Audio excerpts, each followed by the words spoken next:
Okay, hey everyone, and welcome to another Class 66 Rocks review.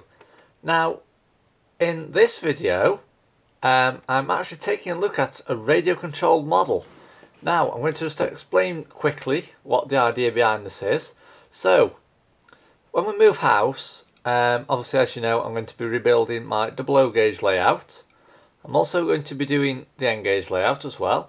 And what I've decided is, because I've only just got into the radio control hobby that we're looking at today, I thought, as something different, I'm going to start a farming mini-series. Because as some of you may have seen on my channel, I do a lot of farming videos with one of my mates who I grew up with from school. So eventually I actually want to go into farming. Oh, that's one idea I've got anyway for when I finish university, etc. I've got lots of ideas spinning around in my head at the minute, but farming is one of the things that interests me. So recently, one of the farms where I used to do some photography work, which I do in my spare time when I'm not in my retail job, came up for sale. So at the minute there's no farming action up there at all, so in like a memory of the farm itself, I wanted to build a farm scene when we move house, of course. So I found a company in Devon that specialises in like the sort of buildings that are at the farm near to where I live. So the plan is we're going to build a great big farm scene and have all like radio controlled machinery, etc. We might have a few stationary vehicles, but after you see this particular model, you'll understand why I want to do a farming scene. Just so you're aware, the farming mini-series, it isn't going to be that many videos actually. It's probably roughly about 10-ish, something like that. It just depends what I choose to film on it. At the minute I've got 3 remote control vehicles. This is the first one, which was bought back in June. So the next 2 will follow, but due to work commitments, obviously I've got to try and plan my time so I can spend enough time doing a review of each of these and demonstrating what they can do once they're controlled with the remote.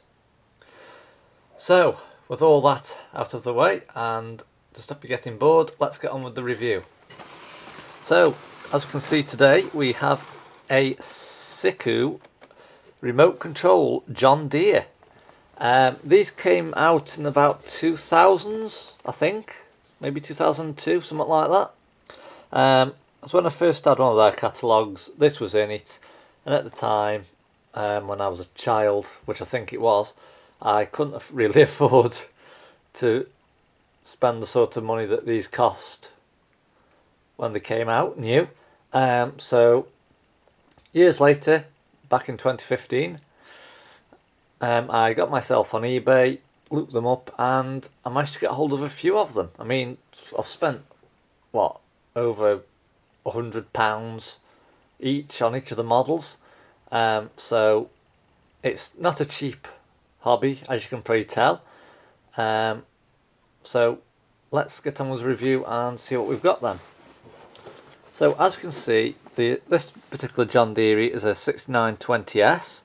It's part of the Siku Control 132 scale range.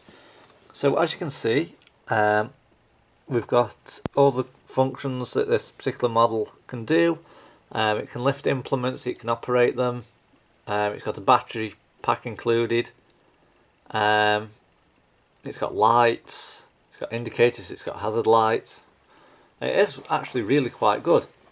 So as you can see here, we've also got a remote control, which is handheld. The button on the left is just to control implements such as like a trailer, etc., which I have got, so eventually I might do a video of the John Deere with the trailer loaded once we've moved house, and obviously I've got something to tip out of the trailer, but I could do one beforehand with just the trailer empty. So as you can see, it's got an infrared remote control module. Now I think Siku are Deutsch, or are they German? I think it's Siku.de. But obviously there are UK stockists. As you can see, we've got the British flag there, and the product number for this one is 6753. So if we take a look at the back now, we can see a bit of information about what we've got in the box. So you can see we've got lights on the tractor, we've also got some pull-out mirrors, a battery box in which it operates off, we've got the remote, we've got the charging dock, etc. So it comes with everything that you need to get this model fully operational, as you can tell. The remote runs off 4 AA batteries, so you do need some batteries to power this. So let's get it open and take a look at it.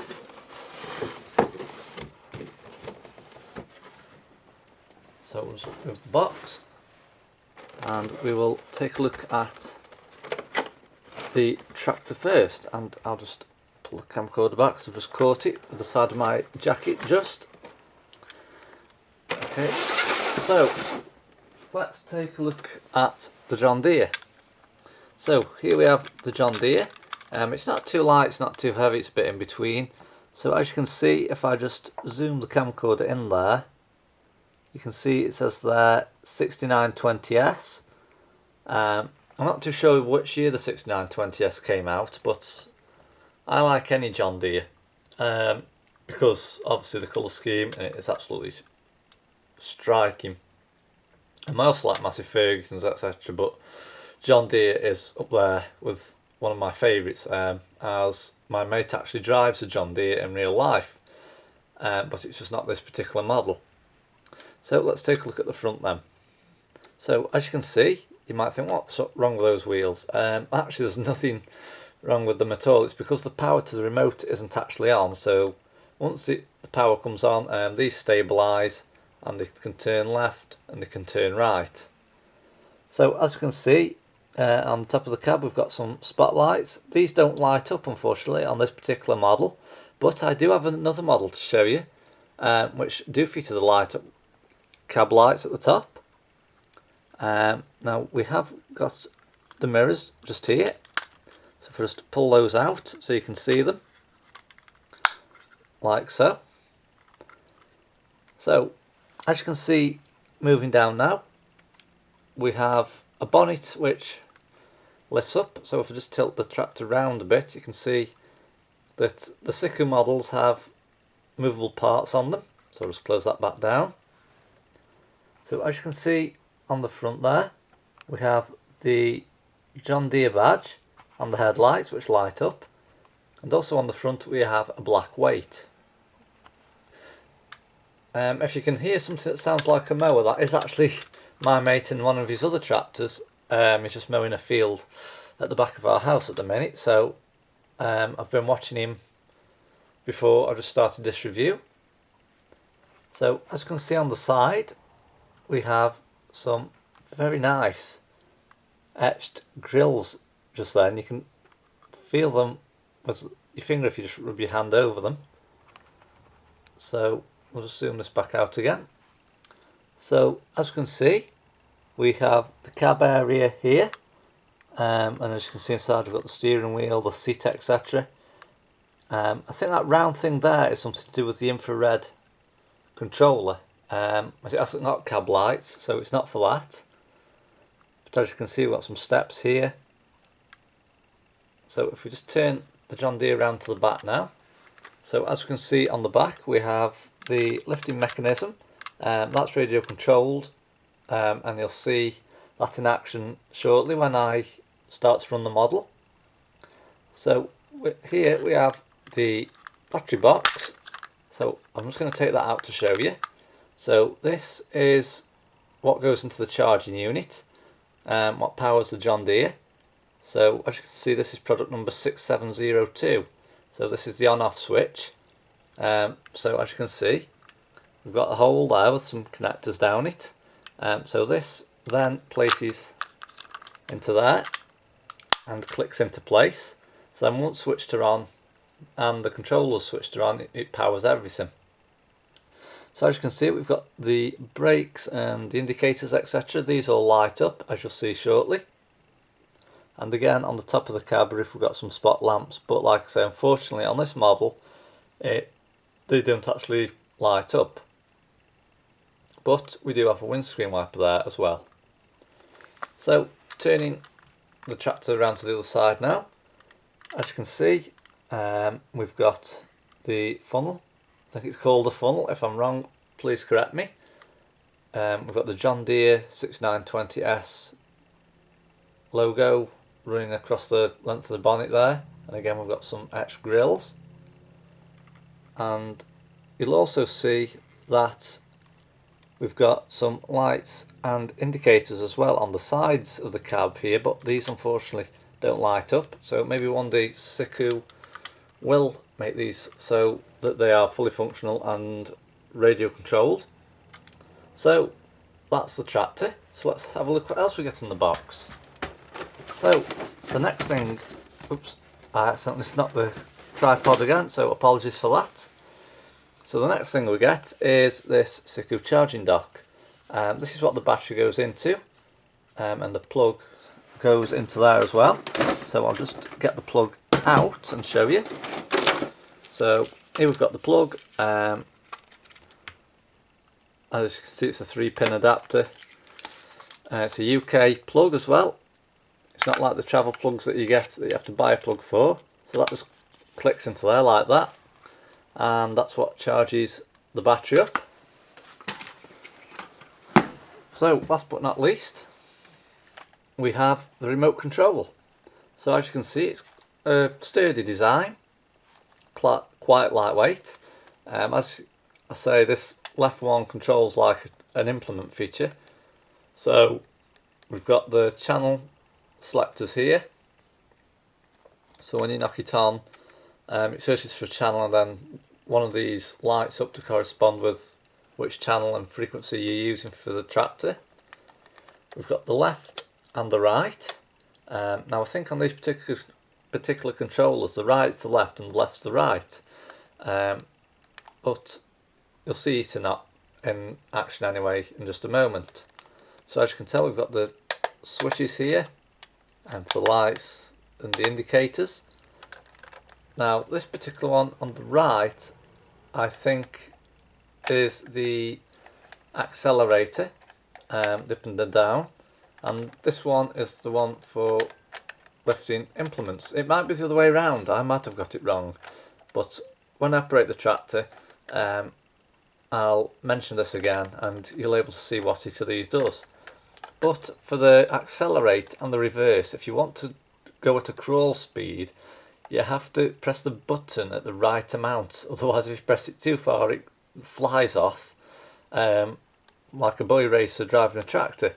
But if you control it slow enough, then it looks more realistic to what you'd usually see on a farm.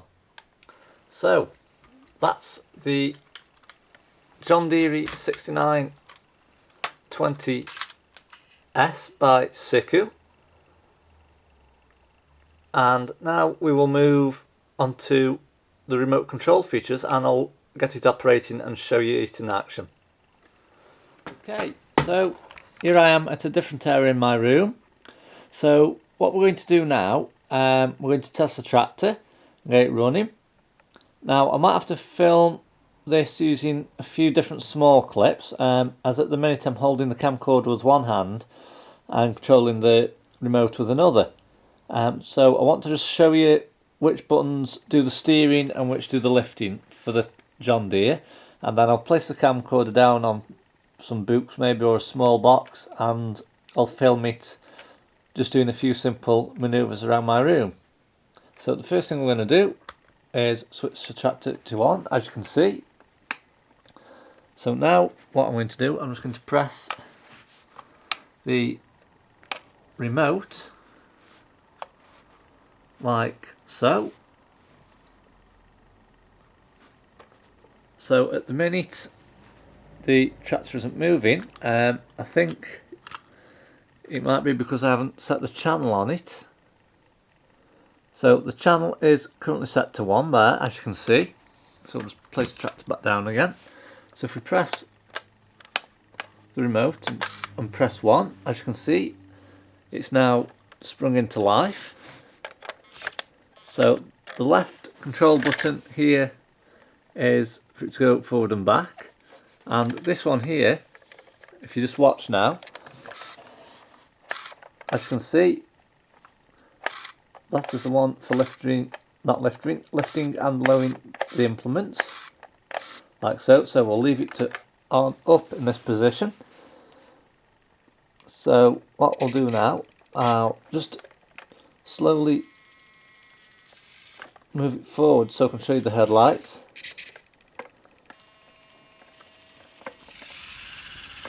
So I'll just move it back again. It's taking some bit of precision to control it with one hand and film with the other. So as you can see, we have working headlights on the model, like so. So what I'll do now, I'll just move it forward and I'll show you the indicators on the brakes working. So if we just bring it back a bit more, like so.